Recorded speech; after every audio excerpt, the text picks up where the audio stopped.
301। मैं आपकी यहाँ आने की उत्सुकता को समझता हूँ, परंतु आप जानते हैं कि आपको और बातों का भी ध्यान रखना है और वहाँ भी अपने कर्तव्यों को पूरा करना है। इसके अतिरिक्त, जैसा अब आपने खुद महसूस कर लिया है और आपको अनुभव हो चुका है, सद्गुरु सब जगह हैं और उनकी दया मेहर समय या स्थान तक सीमित नहीं है। इससे मेरा मतलब ये नहीं कि आपको यहाँ आने से हमेशा के लिए रोक दूं।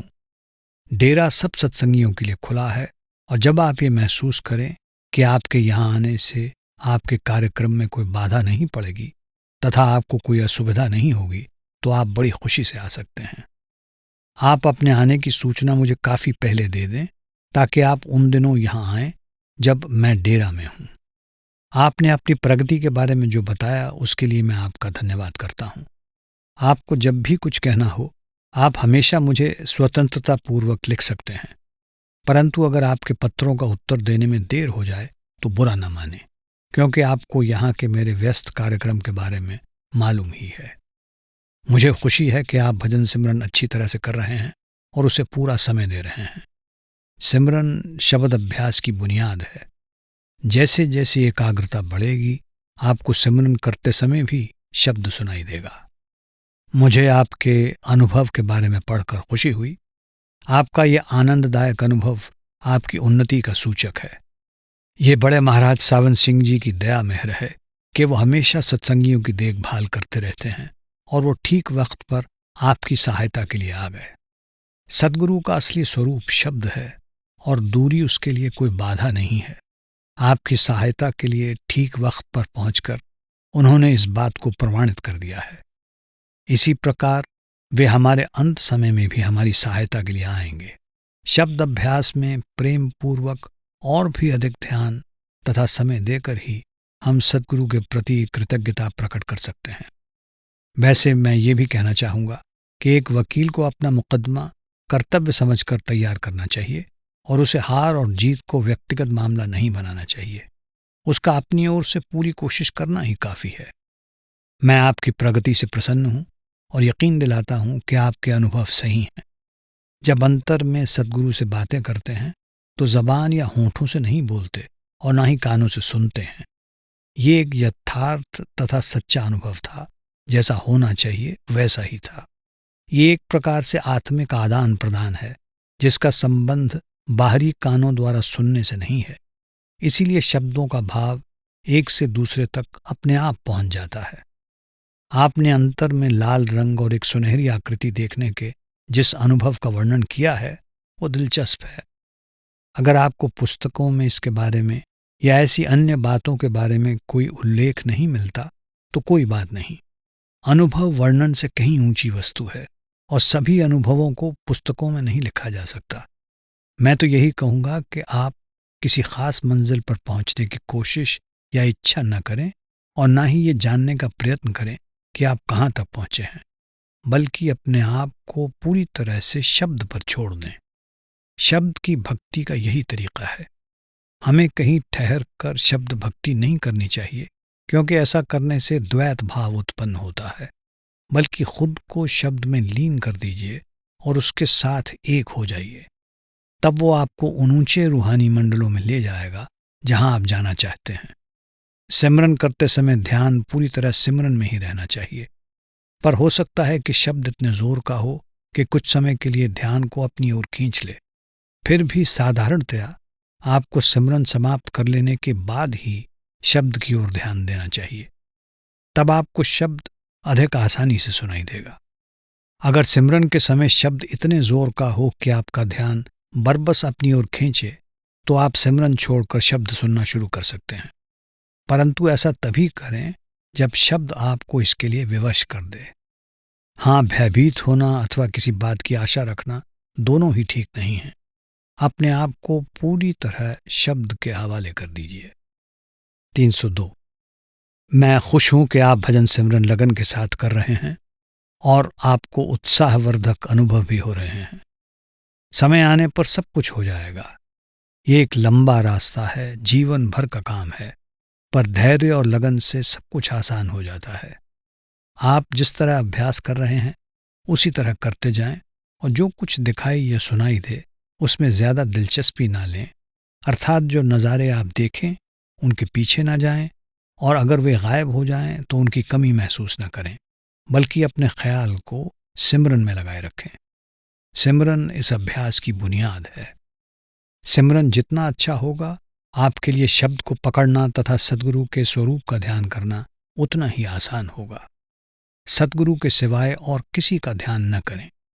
ऐसे स्वप्नों का आम स्वप्नों से कुछ अधिक महत्व अवश्य होता है, परंतु स्वप्न तो आखिर स्वप्न ही है, चाहे वे कितने ही आनंददायक और संतोषप्रद क्यों न हो। फिर भी सूरत के अंतर में जाने का निश्चित रूप से एक लाभ है। सभी बातें पुस्तकों में नहीं मिल सकती। कुछ अनुभव व्यक्तिगत होते हैं और पुस्तकों में हर एक बात का वर्णन संभव नहीं होता। मैं आपकी राय से सहमत हूँ। वास्तव में अभी तक ऐसा ही होता आ रहा है, परंतु अब परिस्थितियां बदल रही हैं। संपत्ति के बढ़ने की वजह से नियमित व्यवस्था का होना आवश्यक हो गया है। सौभाग्य से सलाहकार और प्रबंधकों के रूप में मुझे कुछ सेवानिवृत्त योग्य तथा ईमानदार सत्संगी मिल गए हैं और डेरे का कार्य सुचारू रूप से चल रहा है। अपने सद्गुरु की तरह मैं भी कानूनी रूप से इस सारी संपत्ति का मालिक हूँ और ये मेरे नाम पर है, परंतु आप जानते हैं कि संत मत के सिद्धांतों के अनुसार मैं इसमें से एक पाई भी अपने निजी खर्च के लिए नहीं ले सकता और ना ही लेता हूँ। मैं सत्संगियों के लाभ के लिए एक ट्रस्ट या धरोहर के रूप में इसकी संभाल करता हूँ और अपना निर्वाह अपनी पैतृक भूमि की खेती से होने वाली आय से करता हूँ। 303। आप जो कुछ भी देख रहे हैं और अनुभव कर रहे हैं वो बिल्कुल ठीक है, और ये आपकी मेहनत, लगन तथा रूहानी अभ्यास में आपके परिश्रम का फल है। आप वास्तव में बड़े भाग्यशाली हैं कि आपको शब्द का ये उत्तम अनुभव हुआ है। वास्तव में आत्मा और सद्गुरु दोनों ही शब्द हैं। दोनों के बीच में हौमे का पर्दा है। आंखों के केंद्र पर सिमरन के द्वारा हम धीरे धीरे स्वयं को सद्गुरु के चरणों में अर्पित कर देते हैं। इस प्रकार हम हौमे अथवा अहम को हटाकर शब्द स्वरूप से मिलाप का आनंद प्राप्त करते हैं। कृपया प्रेम और विश्वास के साथ अभ्यास करते रहें और सिमरन पर अधिक जोर दें। यह अभ्यास की कुंजी और बुनियाद है। इस सर्वोच्च कर्तव्य का नियम पूर्वक पालन करें, और यदि कभी कभी आपको ये आनंददायक अनुभव न भी हो तो निराश या परेशान न हो। सिमरन मन को संसार से विमुख करके शब्द से जोड़ता है। शुरू शुरू में ये नीरस जरूर लगता है, परंतु फिर भी ये अत्यंत आवश्यक है। चाहे शब्द सुनाई देने लगे तो भी जब तक सिमरन का अभ्यास पूरा नहीं होता, शब्द सूरत को ऊपर नहीं खींचती। हम आमतौर पर शब्द को ज्यादा समय देते हैं और सिमरन की उपेक्षा करते हैं। ऐसा करना गलत है। संत मत के साहित्य और बड़े महाराज सावंत सिंह जी के पत्रों को पढ़ना बहुत सहायक और लाभप्रद होगा, और इससे मन को शिक्षाप्रद मनोरंजन प्राप्त होगा। मन वातावरण का असर बहुत जल्दी ग्रहण करता है, इसीलिए परमात्मा तथा अपने आध्यात्मिक उद्देश्य को याद रखने से बहुत मदद मिलती है। इसके अतिरिक्त हमारी बहुत सी कठिनाइयां और समस्याएं एक सी हैं, इसलिए ये साहित्य और सद्गुरु के पत्र हमें उनका हल सुझाते हैं तथा राह दिखाते हैं। भोजन एक व्यक्तिगत समस्या है और इसकी व्यवस्था व्यक्तिगत आवश्यकताओं के अनुसार ही की जानी चाहिए, परंतु इसमें कोई संदेह नहीं कि हम में से बहुत से लोग जरूरत से ज्यादा खाते हैं।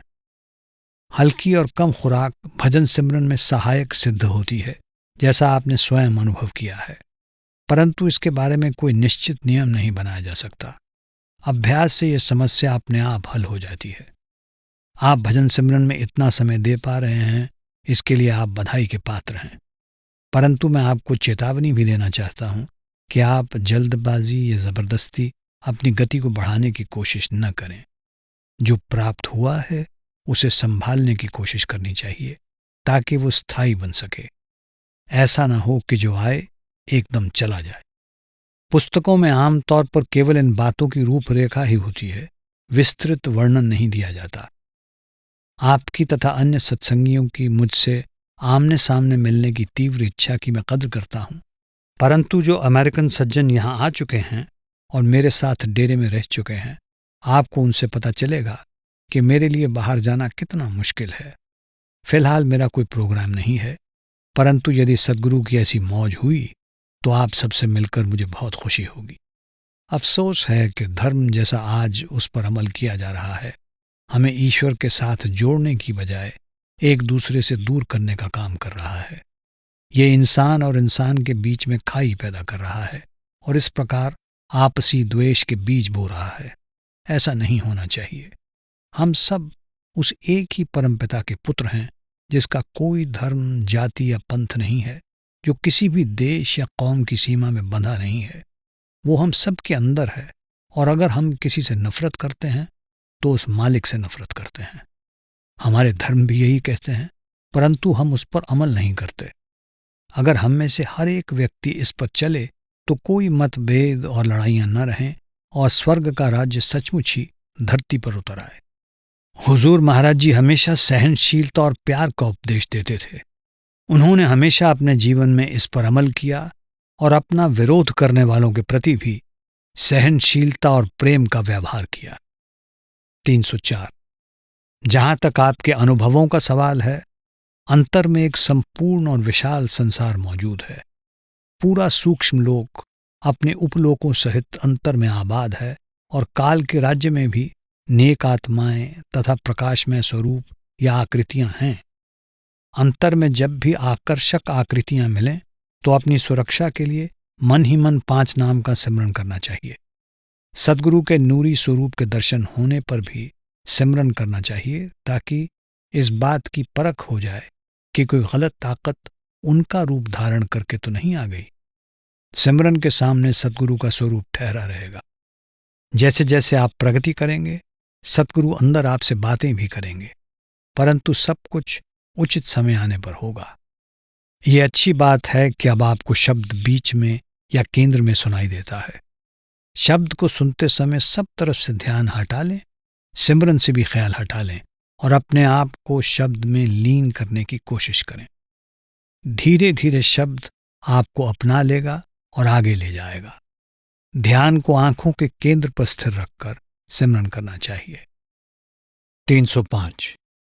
मुझे ये जानकर अफसोस हुआ कि भजन में बैठते समय रीढ़ के निचले भाग में आपको इतना अधिक दर्द होता है। ये काफ़ी हद तक किसी पिछले जन्म में किए गए योग अभ्यास की वजह से है, जिसके कुछ प्रभाव अभी भी आपको परेशान कर रहे हैं। योग मार्ग की तरह संत मत में आत्मा को ऊंचे रूहानी मंडलों में ले जाने के लिए साधना नहीं की जाती। संत मत में हम अपनी संपूर्ण चेतना को आंखों के केंद्र पर एकाग्र करते हैं। लगातार और एकाग्रता के साथ किए गए सिमरन द्वारा हम अपनी चेतनता को इस केंद्र तक ले आते हैं और फिर यहाँ से ऊपर बढ़ते हैं। जहाँ तक हो सके सिमरन को ज़्यादा से ज़्यादा समय दें और दिन के बाकी समय में भी मन ही मन सिमरन करते रहने की आदत डाल लें। इससे एकाग्रता में मदद मिलेगी तथा आत्मा की चढ़ाई आसान हो जाएगी। अपनी पीठ के पीछे गद्दी या तकिया लगाकर एक आरामदेह आसन में बैठें। अगर आप दर्द वाले स्थान पर कोई लेप या मरहम लगाएं तो हो सकता है कि आपको कुछ आराम मिले। सिमरन द्वारा ही हम अपनी सुरत को बाहरी वस्तुओं से हटाकर तीसरे तिल में एकाग्र कर सकते हैं तथा उसे शब्द के साथ जोड़ सकते हैं। आपको शब्द सुनाई तो देता है, परंतु आंखों के केंद्र पर सुरत की पर्याप्त एकाग्रता न होने के कारण आप शब्द की कमाई में जल्दी प्रगति नहीं कर पा रहे हैं। जिन दृश्यों का वर्णन आपने किया है वे पहले स्थान से नीचे के लोगों के हैं और ज्यादा महत्व नहीं रखते हैं। सबसे जरूरी बात तो यह है कि आप स्वयं को शब्द धुन में लीन कर दें। जितना अधिक आप शब्द में लीन होंगे, उतनी अधिक आपको सद्गुरु की उपस्थिति महसूस होगी तथा आपको खुशी और आनंद प्राप्त होगा। इस लंबी और कठिन यात्रा में आपका धैर्य और उत्साह बहुत सहायक सिद्ध होगा। पहले स्थान पर पहुंच जाने पर हमें अपने पिछले जन्मों की झलकियां प्राप्त होने लगती हैं। दूसरे स्थान को पार कर लेने के बाद हमें अपने पिछले सभी जन्मों का पता चल जाता है। लेकिन जैसा हुजूर महाराज जी फरमाया करते थे, ये ज्ञान महत्वपूर्ण नहीं है, कभी कभी इससे परेशानी भी हो सकती है। मैं आपके प्रेम और भक्ति भाव की कद्र करता हूं, परंतु इसे सद्गुरु के शब्द स्वरूप की ओर मोड़ना चाहिए। इससे ये प्रेम और बढ़ेगा तथा आपको और भी प्रसन्नता प्राप्त होगी। सद्गुरु का असली स्वरूप शब्द है आप जितनी अधिक लगन से शब्द को सुनेंगे तथा अपने आप को उसमें लीन करेंगे, उतना ही आप सद्गुरु को अपने नज़दीक महसूस करेंगे तथा आपको ये ज्ञान भी हो जाएगा कि परमात्मा और सद्गुरु एक ही हैं। ये बातें लिखने या वाद विवाद की नहीं हैं, बल्कि खुद अनुभव करने की हैं। मुझे ये जानकर खुशी हुई कि सत्संग का कार्य अच्छी तरह चल रहा है और न केवल सत्संगियों की संख्या ही बढ़ रही है, बल्कि वे आध्यात्मिक कार्यों में सच्चे दिल से दिलचस्पी ले रहे हैं। हमें एक दूसरे के प्रति सद्भाव रखना चाहिए और हमारे आचरण से प्रकट होना चाहिए कि हम सब एक ही पिता की संतान हैं। अगर कोई संदेह या मतभेद हो तो उन्हें प्रेम पूर्वक सुलझाना चाहिए। सत्संगियों में परस्पर प्रेम तथा एक दूसरे को समझने की भावना होनी चाहिए। जिनको संत मत का अधिक ज्ञान और जानकारी है, उन्हें चाहिए कि अपने अन्य सत्संगी बंधुओं की शंकाओं और कठिनाइयों को दूर करने में सहायता करें। हमें इस मार्ग में आने वाले नए सत्संगियों के संदेहों और सवालों को हल करने की कोशिश करनी चाहिए और उन्हें संत मत के विभिन्न पहलुओं के बारे में समझाना चाहिए। हमें उनके साथ ऐसा व्यवहार करना चाहिए कि वे अपने आप को हमारे बीच में अजनबी या बेगाना न महसूस करें। 306। सत्य की खोज के लिए आपकी लगन प्रशंसनीय है, परंतु सत्य हमसे दूर नहीं है। वास्तव में वो हमारे अंदर ही है। जरूरत है तो अपना रुख अंतर की तरफ करने की तथा इंद्रियों के भोगों को छोड़ने की, जो हमें क्षणिक सुख देकर हमेशा के लिए दुखों में फंसा देते हैं। केवल एक शांत और निश्चल मन ही सत्य को समझ सकता है। आपको शाकाहारी भोजन पर दृढ़ रहना चाहिए तथा शराब आदि से दूर रहना चाहिए। जब आप 6 महीने तक इस भोजन पर सफलतापूर्वक दृढ़ रहें, तब नाम के लिए आवेदन करें। 307। आपके दुख भरे पत्र से मालूम होता है कि आपका मन बहुत फैला हुआ और परेशान है। मैं यही कहूंगा कि आप मेरे पिछले पत्र को दोबारा पढ़ें और उसमें दी गई सलाह का पालन करें। जैसा कि आप स्वयं स्वीकार करती हैं कि ये हमारी अपनी कमजोरियां हैं, जैसे जैसे आप इन पर विजय पाने की कोशिश करेंगी, आपको सद्गुरु से आवश्यक दया मेहर भी प्राप्त होगी। परेशान या हताश होने की कोई वजह नहीं है, बल्कि आप फिर से इस दृढ़ निश्चय के साथ अपने कर्तव्यों को निभाना शुरू कर दें कि आप हर एक कार्य को अपनी पूरी योग्यता के साथ पूरा करेंगी। आपका पहला कर्तव्य एक अच्छी पत्नी बनना तथा अपने पति की अच्छी तरह सेवा करना है। जीवन में यही आपका मुख्य कार्य है। फिर आप ये चिंता क्यों करती हैं कि आप उनके इस संसार से चले जाने के बाद पढ़ाने का या और कौन सा काम करेंगी? अगर आपको पढ़ाई करने के लिए उनकी इजाज़त मिल जाती है तो ठीक है, वरना अपने आप को अपने वर्तमान कार्य में लगाए रखें तथा साथ ही अपने आध्यात्मिक कर्तव्यों का पालन करें तथा बाकी सब सद्गुरु पर छोड़ दें। अपना कर्तव्य पूरा कीजिए, बाकी सब उस मालिक पर छोड़ दीजिए, यही बेहतर है। यदि आप इस तरह व्यस्त रहेंगी तो फिर आपको शारीरिक या मानसिक तौर पर शिथिल होने का भय कैसे रहेगा? सारवचन वार्तिक में दिन में एक बार खाना खाने का जो जिक्र है, वो उन लोगों के लिए है जिन्होंने अभ्यास में काफी प्रगति कर ली है तथा जो अपना अधिकांश समय भजन में लगाते हैं। इसीलिए उन्हें न तो अधिक खाने की इच्छा होती है और न ही जरूरत। आपको जितनी आवश्यकता हो उतना खाना खाएं और जितनी बार उचित हो उतनी बार खाएं, परंतु शर्त यह है कि आप मांस आदि ना खाएं और शराब वगैरह से दूर रहें। खाने की चीज़ों का सही चुनाव स्वास्थ्य की दृष्टि से बहुत आवश्यक है। इस ओर ध्यान देने के बाद आपको पता लग जाएगा कि कौन सी चीज़ आपको ठीक बैठती है और कौन सी नहीं। हिंदुस्तानियों को अमेरिकनों से कम खुराक और नींद की आवश्यकता नहीं है। नींद और खुराक का संबंध व्यक्ति से होता है, धर्म या देश से नहीं। प्रेम तो एक वरदान है जो लंबे समय तक लगन और भक्ति के साथ लगातार रूहानी अभ्यास करने के बाद ही प्राप्त होता है। शुरू शुरू में अभ्यास के समय अक्सर नींद बाधा डालती है, परंतु रोज के नियमित अभ्यास से धीरे धीरे उस पर विजय प्राप्त हो जाती है। 308। मैं आपके भक्ति भाव की कद्र करता हूं। अगर आप ऐसे ही प्रेम और विश्वास के साथ भजन सिमरन करते जाएंगे तो इससे सारे बुरे और दूषित विचार मन से निकल जाएंगे और जीवन के प्रति आपका संपूर्ण दृष्टिकोण बदल जाएगा। इससे आपको अपने सांसारिक कर्तव्यों को प्रसन्नतापूर्वक निभाने में सहायता मिलेगी। 309। ये सच है कि नामदान का असली महत्व तथा उसकी कदर धीरे धीरे होती है। जैसे जैसे हम प्रगति करते हैं, हमें पता चलता है कि नाम हमारे लोक परलोक दोनों के लिए कितना महत्वपूर्ण है। लगता है कि आपने संतमत की युक्ति को ठीक तरह से नहीं समझा, जो आपको नामदान के समय अवश्य समझाई गई होगी। अभ्यास के 3 अंग हैं। पहला, ध्यान। इसका अर्थ है कि किसी वस्तु या अंतर में चिंतन करना। ये चिंतन सद्गुरु के स्वरूप का होना चाहिए।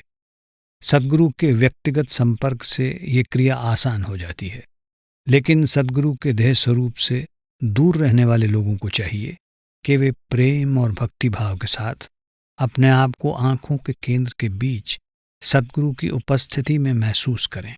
ध्यान और सिमरन इकट्ठा चलना चाहिए। दूसरा, सिमरन। जैसा कि आप जानते ही हैं, ये 5 नाम का जाप है। सिमरन भी ध्यान को दोनों भवों के बीच में रखकर करना चाहिए। जाप या सिमरन मन द्वारा किया जाता है, जिह्वा द्वारा नहीं। सिमरन करते समय ध्यान पूरी तरह तीसरे तिल में होना चाहिए और मन को हर प्रकार के विचारों से दूर रखना चाहिए। मन को सिमरन में लगाना है। जब ध्यान और सिमरन साथ साथ चलते हैं तो दूसरे विचारों के लिए कोई स्थान नहीं रहता। सिमरन 2 घंटे तक करना है, परंतु हो सकता है कि शुरू में सत्संगी के लिए पूरे 2 घंटे देना संभव ना हो।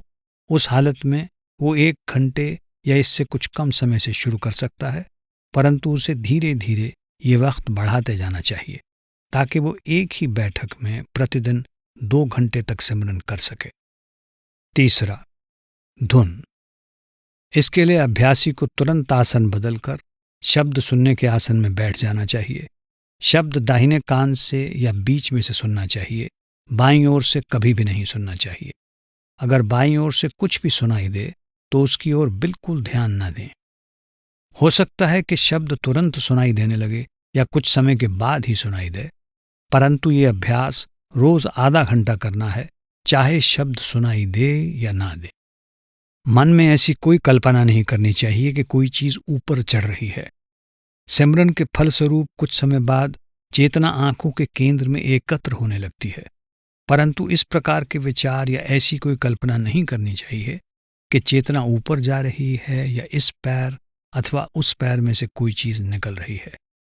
एकाग्रता को इस प्रकार बिखरने न दें। सिमटाव को ये न समझें कि काल की शक्ति शरीर को छोड़कर जा रही है। ये तो केवल चेतना का सिमटाव है। ये कुछ समय बाद स्वाभाविक हो जाता है। इसकी ओर कोई ध्यान नहीं देना चाहिए। आपने पूछा है कि नामदान कितनी बार मिलता है। इसके बारे में मेरा कहना है कि आपको पूरा नाम मिल गया है। सरदार बहादुर महाराज जी ने नामदान को 2 हिस्सों में बांट दिया था। वे पहले सिमरन देते थे और जब शिष्य सिमरन में कुछ तरक्की कर लेता था तो शब्द का अभ्यास दिया जाता था। इसके बाद वाली विधि को दूसरा नामदान कहा जाता था, परंतु अब हम पहले की तरह दोनों साधन एक साथ बता देते हैं। 310। मुझे खुशी है कि आपने नामदान के समय बताए गए अभ्यास के साधन को अच्छी तरह से समझ लिया है और अब आप इस बारे में कोई कठिनाई महसूस नहीं कर रहे हैं। सद्गुरु के दर्शन की आपकी तीव्र इच्छा मुबारक है, क्योंकि देह स्वरूप सद्गुरु के दर्शन ही गुरु शिष्य के रिश्ते का असल आधार हैं। लेकिन वर्तमान परिस्थितियों में ये संभव प्रतीत नहीं होता। सत्संगी को अपने रोज के पारिवारिक और सांसारिक कर्तव्यों का भी पालन करना होता है तथा साथ ही विश्वास और भक्ति भाव सहित भजन सिमरन में भी पूरा समय देना होता है, जिससे अंत में सद्गुरु के साथ प्रेम पैदा हो जाता है। सद्गुरु आपके अंदर हैं। अभ्यास के समय 9 द्वारों को खाली करके अपनी संपूर्ण चेतना को तीसरे तिल में एकाग्र करके तथा शब्द से जुड़कर ऊपर जाकर आप सद्गुरु के दर्शन कर सकते हैं। अपने उत्साह की संपूर्ण शक्ति को अंतर की ओर मोड़िए और मन को ऊपर ले जाने में उसका उपयोग कीजिए। हमें कुछ खास कर्मों की वजह से ये शरीर मिला है। रूहानी अभ्यास के अलावा शरीर में आने का एक उद्देश्य ये भी है कि हम अपने सांसारिक कर्तव्यों को पूरा करके अपने प्रारब्ध कर्मों का भुगतान कर लें। सद्गुरु की मौज में रहकर हम अपने प्रारब्ध कर्मों का भुगतान आसानी से कर सकते हैं और अपना अभ्यास भी कर सकते हैं, जो हमें अंत में कर्मों के क्रूर जंजाल से मुक्त कर देगा, जो हमारे ही पिछले कर्मों और विचारों का फल है, और वापस परमपिता के धाम पहुंचा देगा। 311। मैं बहुत खुश हूं कि आप अंदर जाने के लिए इतनी उत्सुक और दृढ़ संकल्प हैं तथा अपनी गलतियों को सुधारना चाहती हैं, ताकि आप अंदर जाने में जल्दी से जल्दी सफल हो सकें। यह सच है कि धीरे धीरे तथा लगातार आगे बढ़ना ही सही तरीका है, और जल्दबाजी शैतान का काम है, क्योंकि इससे मन का दखल आ जाता है। ये मन ही है जो हमें जल्दी के लिए उकसाता है, और जहां तक हम मन पर भरोसा कर रहे हैं, चाहे वो अच्छी दिशाओं में जाने के लिए ही क्यों ना हो, हम किसी हद तक अपनी आत्मा की स्वतंत्रता को खो रहे हैं। एक सच्चे सत्संगी को बिना किसी शर्त के अपने आप को सद्गुरु के सुपुर्द कर देना चाहिए और सब कुछ उनकी मौज पर छोड़ देना चाहिए। सत्संगी की उन्नति की रफ्तार निश्चित करना तथा उसे उसके प्रयत्नों का फल देना सद्गुरु के हाथ में है, परंतु इसका यह मतलब नहीं कि सत्संगी आलसी हो जाए। उसे तो चाहिए कि अपने पूरे सामर्थ्य के साथ दृढ़तापूर्वक सद्गुरु के आदेशों का पालन करे और फिर सब कुछ उन पर छोड़ दे। आपकी ये आकांक्षा कि आप एक बार में 6 घंटे तक अभ्यास में बैठें प्रशंसनीय है, बशर्ते कि आपको इससे बहुत थकान ना हो और आप अपने अन्य कर्तव्यों के प्रति लापरवाही न बरतें। अगर आप चाहें तो इस समय को 2 भागों में बांट सकती हैं। अपने अंदर होने वाली चिंता और बेचैनी को नियंत्रण में रखकर उनका रुख अभ्यास की ओर करें, ताकि आपको भजन सिमरन में अधिक रस आए। जहां तक आपके पति को नाम मिलने का प्रश्न है, सबसे अच्छा तरीका यह है कि आप इसके लिए जोर न दें, बल्कि अपने जीवन में अच्छे परिवर्तन लाएं, प्रेम भाव के साथ उनकी सेवा करें तथा प्रेम पूर्वक भजन सिमरन करती रहें, ताकि इन सब का उन पर अपने आप अच्छा प्रभाव पड़े और उनका हृदय परिवर्तन हो जाए। ये जरूरी नहीं कि सत्संगी सब कुछ छोड़कर सन्यासी बन जाए। हालांकि ये मानना पड़ेगा कि सिनेमा और टेलीविजन ध्यान को फैलाते हैं। दूध और दूध से बनी चीजें, मक्खन, पनीर आदि का प्रयोग किया जा सकता है। ये रूहानी तरक्की में बाधा नहीं डालते। सबसे जरूरी बात तो है गपशप करने की आदत को वश में करना, क्योंकि गपशप से अधिक और कोई भी बात ध्यान को इतना नहीं फैलाती और इतने अधिक अनावश्यक तथा हानिकारक ख्याल मन में नहीं लाती। जैसे जैसे आप अपने विचारों और कार्यों पर निगरानी रखना शुरू करेंगी, आप खुद महसूस करने लगेंगी कि क्या जरूरी है और किस हद तक जरूरी है, और तब उसी के अनुसार कार्य करेंगी। जब कोई सच्ची लगन और ईमानदारी से शुरुआत करता है तो उसे हर तरफ से मदद मिलती है। नाम लेने के बाद आपको जो अनुभव हुए हैं उनके विषय में मैं कह सकता हूं कि वे सभी सत्संगियों को नहीं होते, लेकिन बारीक धाराओं के ऊपर जाने का अनुभव बहुत से अभ्यासियों को होता है। कभी कभी कुछ अभ्यासियों को, सभी को नहीं, अभ्यास के समय 5 नाम का सिमरन भी सुनाई देता है। ये सभी कुछ हद तक पिछले अनुभवों या कर्मों की पुनरावृत्ति है, जिन्हें संस्कार कहते हैं। ये सब अच्छे हैं और इसमें चिंता करने की कोई बात नहीं है, परंतु जब तनाव या खिंचाव बहुत ज्यादा हो, जैसा आप कहती हैं, तो आप कभी कभी लेटकर या सहारा लेकर कुछ आराम कर सकती हैं और थोड़े समय बाद फिर से अभ्यास शुरू कर सकती हैं। इसमें कोई हर्ज नहीं है। जहां तक शब्द का सवाल है, घंटियों की झनकार चाहे वो दूर से ही आती हुई प्रतीत हो रही है, अच्छी है, लेकिन बाईं ओर से किसी आवाज को नहीं सुनना चाहिए। जो भी शब्द दाहिने कान या बीच में से आता हुआ प्रतीत हो वो ठीक है। बड़े घंटे अथवा गिरजे के बड़े घंटे का शब्द सबसे अच्छा है, पर वो इतनी आसानी से नहीं आता। घंटियों की आवाज को ध्यान से सुनती रहें, और अगर बड़े घंटे का शब्द आए तो उसकी गहरी, मीठी, गूंजती धुन पर ध्यान जमाएं।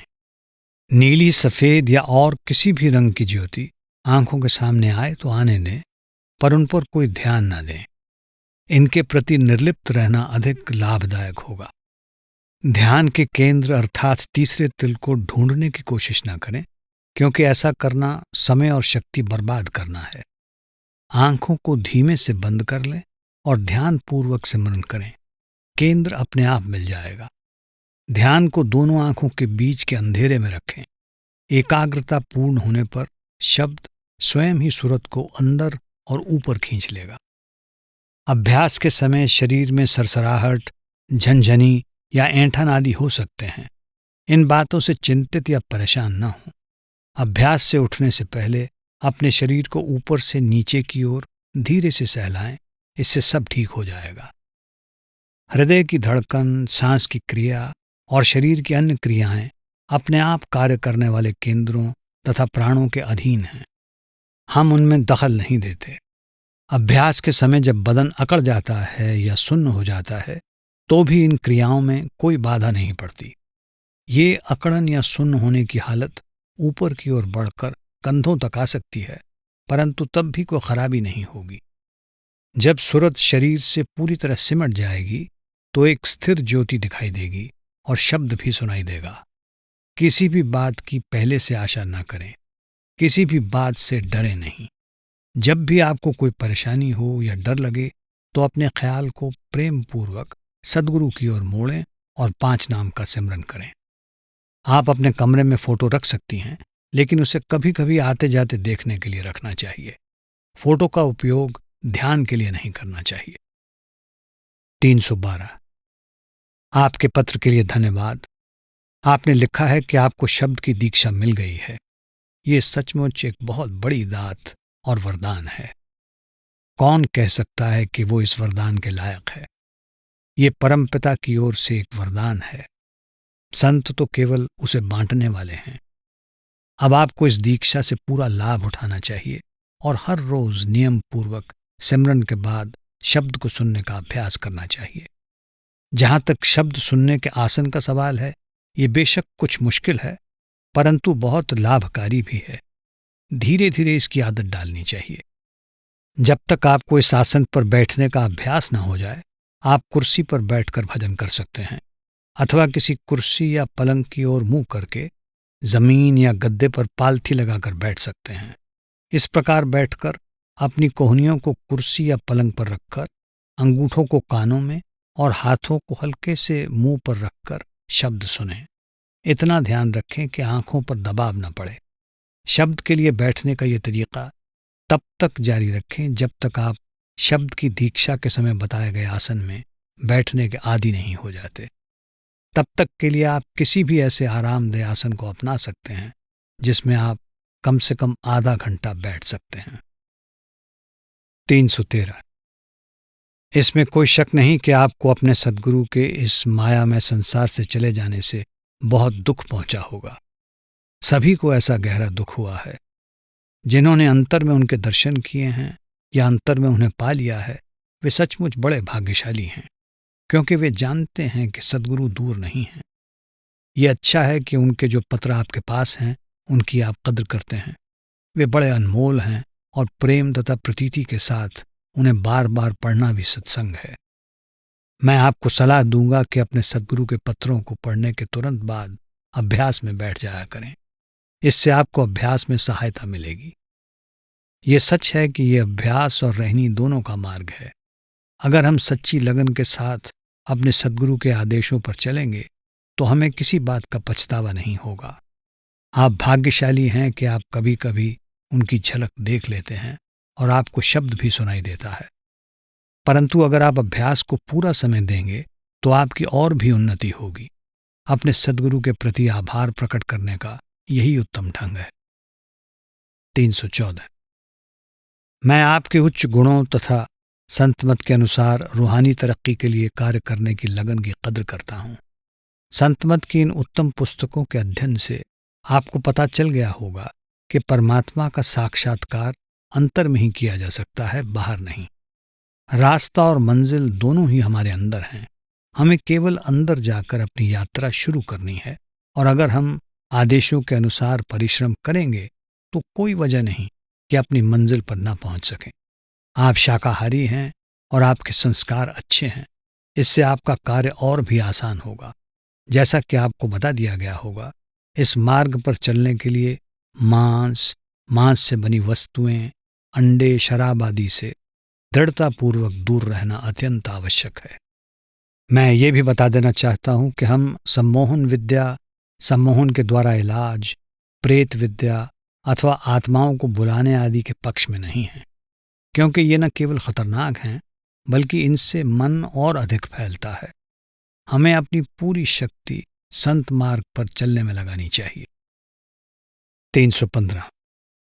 मैं आपके प्रश्न की सराहना करता हूँ, क्योंकि इससे पता चलता है कि आप भोजन के बारे में अधिक से अधिक सही मार्ग को अपनाने के लिए कितने उत्सुक हैं।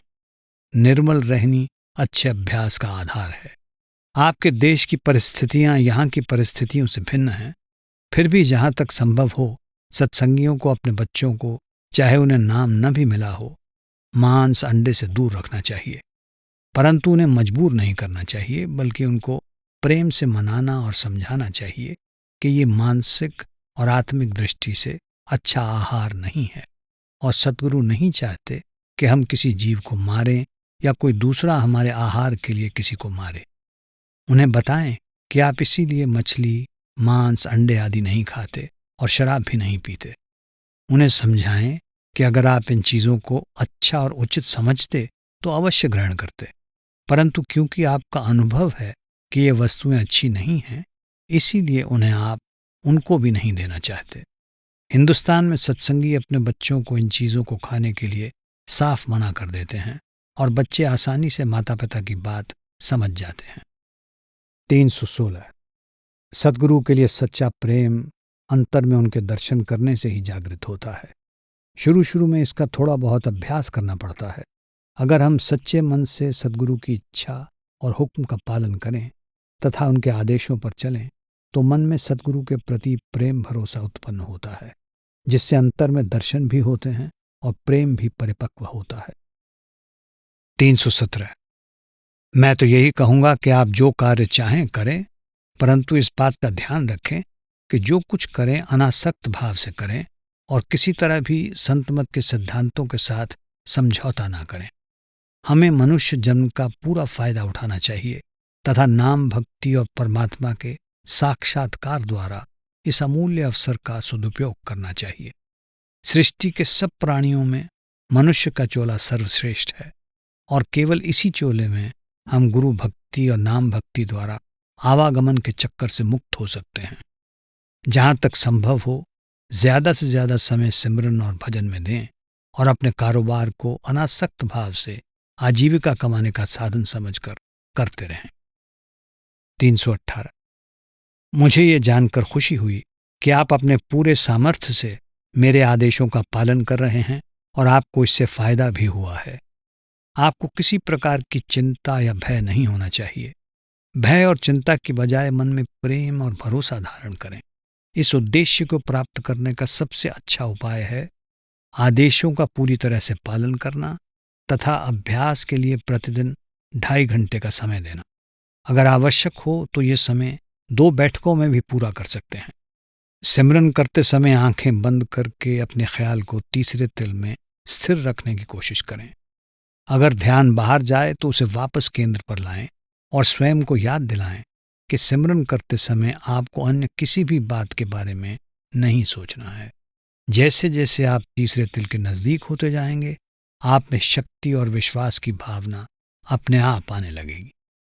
दबी हुई प्रवृत्तियों की शक्ति क्षीण हो जाने पर बुरे और डरावने स्वप्न तथा इस प्रकार की अन्य परेशानियां स्वयं दूर हो जाएंगी। मन में दबी हुई इच्छाएं, भावनाएं और चिंताएं ही बाहर आ रही हैं। इसका सही उपाय ये है कि सद्गुरु में विश्वास और भरोसा रखते हुए इनका साहसपूर्ण सामना किया जाए तथा ये अच्छी तरह समझ लिया जाए कि अब हमारा मार्ग इनसे बिल्कुल अलग है। बिस्तर में जाने से पहले कुछ समय सिमरन करें तथा बिस्तर पर लेटे लेटे भी सिमरन करते रहें ताकि आपके विचारों की दिशा बदल जाए। रात के समय जब भी आपको बेचैनी महसूस हो या बुरे स्वप्न आए तो 5 नाम का जाप और सद्गुरु का ध्यान करें। हमें दूसरे सत्संगियों की सफलता या उन्नति से जरा भी परेशान नहीं होना चाहिए।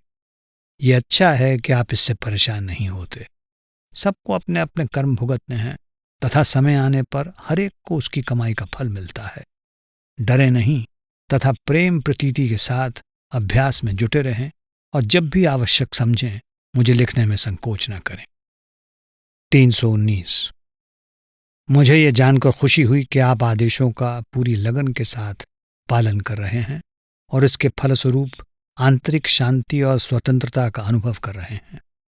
सुरत शब्द योग अर्थात मन और आत्मा को शब्द के साथ जोड़ने का अभ्यास ध्यान को अंतर में शाश्वत सत्य की ओर मोड़ता है और हमें संसार तथा उसकी निरर्थक बातों के प्रति उदासीन बनाता है। असल बात तो ये है कि सांसारिक चीज़ों का हम पर क्या असर होता है और हम उन्हें कितना महत्व देते हैं। संतमत हमें सभी मानसिक गुत्थियों को सुलझाने तथा अपने अहम को वश में करने में मदद देता है। मुझे ये जानकर खुशी हुई कि आपके मन पर पागल हो जाने का जो डर छा गया था वो अब दूर हो गया है। गले के आसपास होने वाली दम घुटने जैसी तकलीफ भी मिट गई है और अब आपको ये पक्का भरोसा भी हो गया है कि आप अकेले नहीं हैं। एक श्रद्धालु और प्रेमी सत्संगी कभी भी अकेला नहीं होता, क्योंकि सद्गुरु अपने हर एक शिष्य के अंग संग हैं और जब सत्संगी दृढ़तापूर्वक अपने सद्गुरु का आसरा लेता है तो वो सारे संसार का सामना कर सकता है। अगर नियमित भजन सिमरन द्वारा शिष्य अपनी सुरत को तीसरे तिल में समेट ले तो वह स्वयं देख सकता है कि किस प्रकार सद्गुरु सहायता और संभाल कर रहे हैं। हाँ, नाम और सद्गुरु में विश्वास होने पर कोई भय नहीं रहता। अपने भजन सिमरन में नियमित रहें और जब भी स्वयं को कमजोर या परेशान महसूस करें, अंतर में अपने आप को सद्गुरु और शब्द की ओर मोड़ें। 320। जिन सत्संगियों को बड़े महाराज सावन सिंह जी से नामदान प्राप्त हुआ है, उनके पत्र पाकर मुझे हमेशा खुशी होती है और मुझे उम्मीद है कि आप ऐसे महान संत से प्राप्त रूहानी दात का पूरा लाभ उठा रहे हैं। इस मार्ग पर चलना ही जीवन का सबसे महत्वपूर्ण काम तथा मनुष्य जन्म का असली उद्देश्य है। बाकी सब बातों का उतना महत्व नहीं है। कला भी मन को ऊंचा उठाती है तथा दृष्टिकोण को विकसित करती है, परंतु इसे रूहानी ध्येय की प्राप्ति में बाधक नहीं बनने देना चाहिए। कभी कभी कलाकार तथा प्रतिभाशाली व्यक्ति को अनुपम दृश्य दिखाई दे जाते हैं और वे वस्तुओं को उनके सही रूप में देखते हैं। साधारण कलाकार इस अनुभव को भाषा, चित्र या मूर्ति के रूप में अभिव्यक्त करने का प्रयत्न करता है, परंतु जिस कलाकार को नाम मिल गया है उसे चाहिए कि अपनी इस शक्ति को ऊंचे और श्रेष्ठ आध्यात्मिक अनुभवों की प्राप्ति का आधार बनाए और इस प्रकार संपूर्ण रचना के मूल तत्व अथवा सत्य को प्राप्त कर ले। 321। आध्यात्मिक मार्ग पर चलने तथा आध्यात्मिक जीवन बिताने की आपकी इच्छा की मैं प्रशंसा करता हूँ। आप इस मार्ग पर चलना चाहते हैं, परंतु रास्ते में आने वाली कठिनाइयों के कारण आप हमेशा के लिए डेरे में आकर रहना चाहते हैं। अगर आपको सुविधा हो तो कुछ दिनों के लिए यहाँ आ सकते हैं, परंतु आज की परिस्थितियों में आपका यहाँ आकर स्थायी रूप से अथवा अनिश्चित काल के लिए रह सकना संभव नहीं है। स्थायी रूप से यहाँ आकर रहने में शायद सरकार की ओर से भी कुछ कठिनाइयाँ होंगी। सबसे पहले मैं ये जानना चाहूँगा कि आपने नामदान के समय बताई गई युक्ति के अनुसार 5 नाम के सिमरन द्वारा सुरत को अंतर में एकाग्र करने में कितनी प्रगति की है। ऐसा मालूम होता है कि कला के लिए आपका प्रेम यद्यपि आपको रूहानी बातों की ओर प्रेरित करता है, परंतु आपको अंदर ले जाने के बजाय बाहर की ओर अधिक ले जाता है। चित्रकारी तथा अन्य कलाएं काफी हद तक आत्माभिव्यक्ति अथवा अपने आप को व्यस्त करने की क्रियाएं हैं और वे बेशक रुचिकर तथा समाज के लिए उपयोगी हैं, परंतु जैसा आप जानते हैं हमारा उद्देश्य तो अंदर जाना है। जो शक्ति हम अपने आप को बाहर व्यक्त करने में खर्च करते हैं, हमें चाहिए कि उसका उपयोग अंदर जाने तथा उस केंद्र पर पहुंचने में करें जहां हम शब्द या दिव्य धुन से जुड़ जाते हैं और हमारी आंतरिक रूहानी यात्रा शुरू हो जाती है। इसका ये मतलब नहीं कि सांसारिक क्षेत्र में कोमल प्रवृत्तियों का विकास न हो, परंतु आंतरिक यात्रा लंबी और कठिन है और उसे केवल एक जीवन में ही तय कर लेना मुश्किल है। परंतु जब कोई इस मार्ग पर चलने लगता है, अर्थात अंदर की यात्रा शुरू कर देता है, तो तरक्की होती जाती है। इस बात को ध्यान में रखकर हम चित्रकारी आदि जैसे बहिर्मुखी कार्यों को जरूरत से ज्यादा महत्व नहीं देते, खासकर उन लोगों के लिए जो लगभग स्थायी रूप से डेरे में रहते हैं। आपको शायद ये मालूम होगा कि डेरे के निवासी सुबह 3 बजे उठते हैं और अपना दिन शुरू करने से पहले करीब सुबह 6 बजे तक भजन करते हैं। इसलिए ये केवल शारीरिक परिश्रम से पूर्ण जिंदगी ही नहीं है, बल्कि मानसिक और आध्यात्मिक दृष्टि से भी परिश्रम पूर्ण जीवन है। मैं आपको यही सलाह दूंगा कि आप इस मार्ग पर चलने की कोशिश करें, अर्थात यहाँ आने से पहले अपने ही देश में रहते हुए दृढ़तापूर्वक अभ्यास के इस कार्यक्रम पर चलें, ताकि आप ये निश्चय कर सकें कि इस प्रकार का जीवन आपको कहाँ तक ठीक बैठता है। अगर आपका मन रूहानी अभ्यास में लगा हुआ है तो आप कहीं भी रहें, एक ही बात है, दूरी से कोई फर्क नहीं पड़ता। इस बीच में आप अपना कुछ समय, बहुत अधिक नहीं, अपने चित्रकारी के व्यवसाय में लगाएं, जिसकी अमेरिका में ज्यादा कद्र होगी।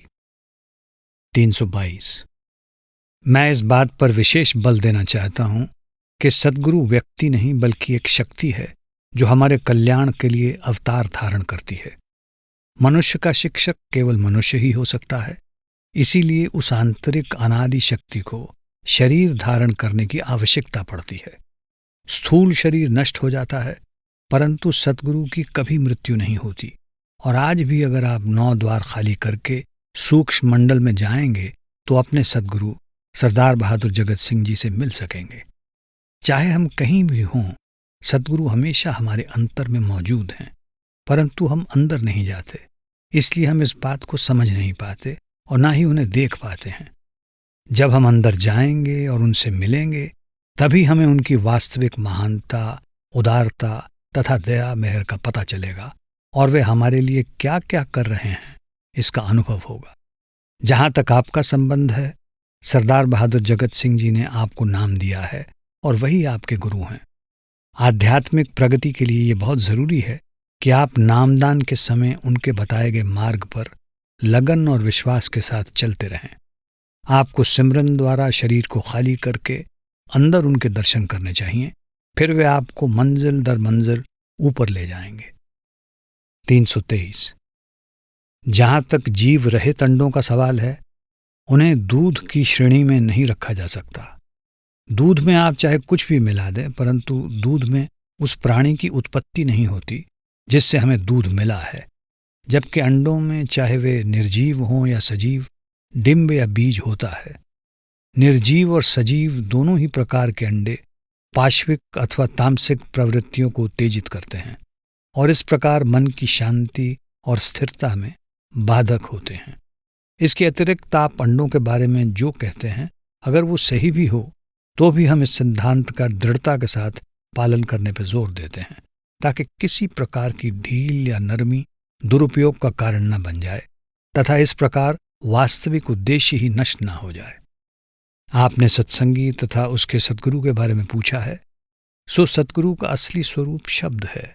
संत मनुष्य को रूहानी शिक्षा और मार्गदर्शन देने के लिए शब्द में से आते हैं और अंत में वापस शब्द में ही समा जाते हैं। इसलिए इस बात का कोई खास महत्व नहीं कि दोबारा जन्म लेने पर आप उन्हीं सद्गुरु से मिलते हैं या नहीं। एक प्रकार से सब संत एक ही होते हैं। अगर अपना उद्देश्य पूरा करने से पहले ही सत्संगी चल बसे तो फिर उसका दोबारा जन्म होगा, जिसमें उसे आत्मिक प्रगति के अधिक अवसर मिलेंगे तथा वो उस समय के देहधारी सद्गुरु के पास जरूर खिंचा आएगा। तब वो अपनी आत्मिक प्रगति वहां से शुरू करेगा जहां उसने पिछले जन्म में छोड़ी थी। ये सुनिश्चित है। संत या सद्गुरु से मिलाप भाग्य से होता है, पर एक बार संत सद्गुरु के संपर्क में आने या उनकी शरण प्राप्त हो जाने पर प्रगति उनकी दया मेहर तथा हमारे अपने प्रयास पर निर्भर होती है। सद्गुरु से नामदान की प्राप्ति होने के बाद प्रगति के लिए मेहनत करना जरूरी है। सद्गुरु की कृपा से नाम मिलता है और परिश्रम संभव होता है। परिश्रम से आत्मिक प्रगति के लिए और अधिक दया मेहर तथा मदद मिलती है। 324। जहां तक बच्चों का सवाल है, आप कभी कभी उनसे बेशक उस ताकत के बारे में बात कर सकते हैं जो कि सबके अंदर व्याप्त है। उन्हें गिरजे और रविवार के धार्मिक स्कूलों में जाने दीजिए। उन्हें समझाएं कि परमात्मा का राज्य हमारे अंदर है और जो लोग रूहानी अभ्यास करते हैं वे गिरजे के घंटों को अंतर में सुनते हैं, परंतु उन्हें इसके लिए मजबूर नहीं करना चाहिए। आपके अपने जीवन का उन पर जरूर असर पड़ेगा। 325। जैसा कि आप जानते हैं, 5 विकार बहुत बड़ी बाधा हैं और जब कोई इस मार्ग पर चलना शुरू करता है तो ये सक्रिय हो जाते हैं। भजन, सिमरन, सत्संग तथा शील, क्षमा आदि भावनाओं के साथ इनका सामना करना चाहिए। आमतौर पर शब्द धुन शुरू में धीमी होती है, परंतु जैसे जैसे सत्संगी अभ्यास करता जाता है ये स्पष्ट और तेज होती जाती है। वैसे पूर्व जन्म के संस्कारी लोगों को शब्द धुन शुरू से ही साफ सुनाई देती है। हाँ, जो आप सुन रहे हैं वो भी शब्द का ही एक रूप है। जैसे जैसे आप सिमरन तथा एकाग्रता पर अधिक जोर देंगे ये ऊंचे मंडल के शब्द में बदल जाएगा और आपको ऊपर की ओर खींचेगा। हाँ, सद्गुरु सत्संगी के अंतर में अपना सूक्ष्म स्वरूप रख देते हैं तथा उसकी निगरानी और सहायता करते हैं।